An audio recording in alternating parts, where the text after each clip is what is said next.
change maker and actually make a difference in this world. Because I'm an environmental science student, and the first thing you always learn about in your environmental science classes is how depressing the world is right now, and how you have to, like, all these problems are going on, and if we do solve them, you know, we're really not going to make that much of a difference. So I was very depressed the beginning year of my freshman year.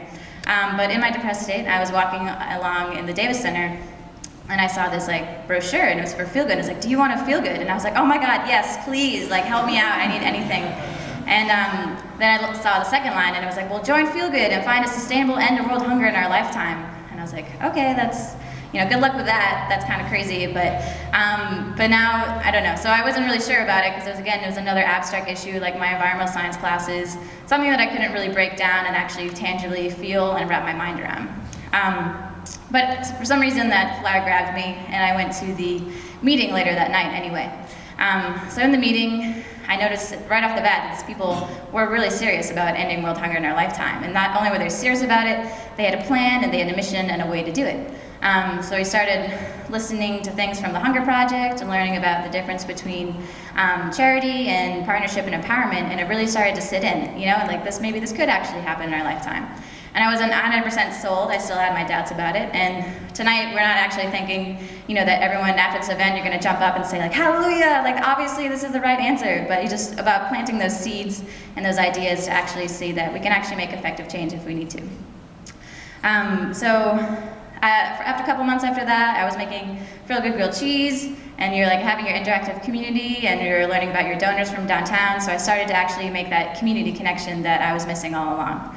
But the most impactful thing that Feel Good has given me is I went to something called the Hunger Summit, and that's something that the Hunger Project actually puts on for its donors to let you know exactly where your money is going. And that's where Feel Good donates all their proceeds to. And going on that trip, that was my freshman year as well, and I still wasn't 100% with the mission, like, yeah, maybe this could happen. But so we're going to the Hunger Summit, and I'm learning about all these cool things about the Hunger Project. But the most impactful thing was when one woman came up, and she was getting an award for what she was doing for empowering the people in her nation. And she was talking about how she actually used to be someone who was suffering from chronic persistent hunger, who didn't have an education, and who didn't have a voice in her community. And she was up there, and she was crying, and you're crying because she's crying, and she was talking about how the money that we've raised helped her in her community, and that she didn't even, you know, understand why you were helping her, but that she was so happy about it. And at that moment, that's when I made that connection that I know I can make change, and it's right in front of me. And so, like, I was crying. Every time we go to the Hunger Banquet, we always have like boxes of tissues because it's like so emotional.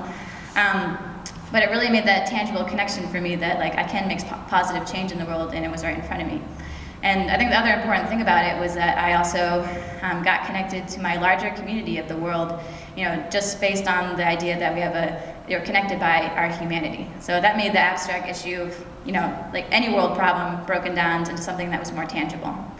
And so that I was very inspired then to make positive change. And that didn't only just translate to my Feel Good life, but also my life at school as well. And now I'm really more passionate to make, you know, big strides towards sustainability and have the passion and courage to tackle something like that. And that's definitely what Feel Good and the Hunger Project is. It's like, we're not these like super optimists that are really blind, that are like, oh my God, wouldn't it be great if we ended world hunger?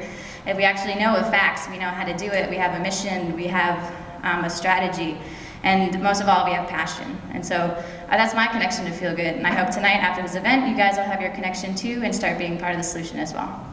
So I'm going to talk a teeny bit more and introduce our first speaker. But before we introduce our first speaker, I just want you to know that after each speaker, we're not going to have like questions individually. So if you have any questions throughout the night about Feel Good, how it works, or anything about the Hunger Project, or anything specific for each speaker, just write them down on the yellow pieces of paper that are right in front of you, and then we'll collect them at the end. We'll have like a question panel at the end if there's a lot of questions. So, okay, so our first speaker. Supriya Banavalikar is one of the most senior executives of the Hunger Project and has been on staff for almost 18 years.